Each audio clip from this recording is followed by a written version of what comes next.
नमस्कार आमदार साहेब. आज ऋतूमध्ये पहिला दिवस आणि या दिवशी खूप दिवसानंतर पाऊस पडला. शेतकरी राजा आणि सर्वसामान्य सर्वच जनतेला आनंद झालाय. अच्छा. यामधून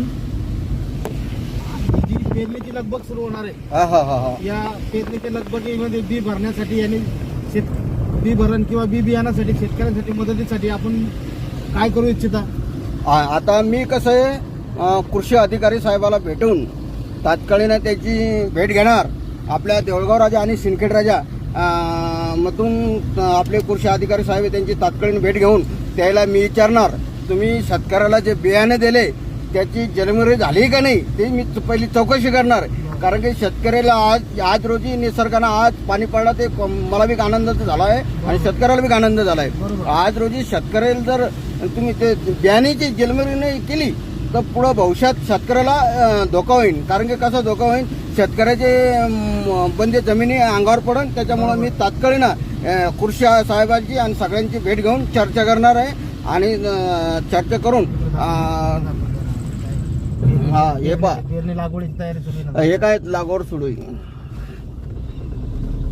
आता सर्व शेतकरी लागवडीच्या माध्यमातून आपापल्या शेती कार्यमाहिती सेवा करण्याच्या नादामध्ये आनंदात आहे. यामधून प्रत्येक जण आपापल्या उपजीविका निभवण्याच्या प्रयत्नात आहे.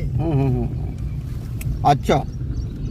यामध्ये आमदार साहेब आपल्याकडून किंवा आपल्या शासनाकडून शेतकऱ्याला कसल्या पद्धतीने मदत होणे अपेक्षित?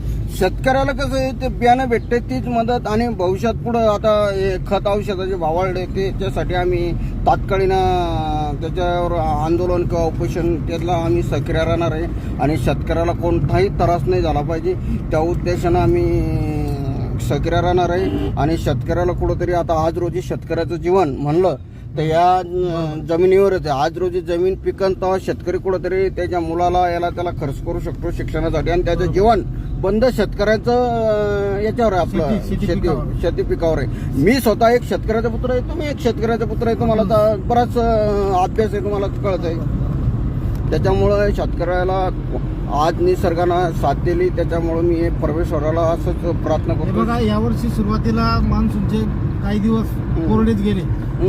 फक्त मान्सूनचा पाऊस लेट झाल्यामुळं बाजारातील सर्वच चलन ठप्प झाल्यासारखं झालं होतं.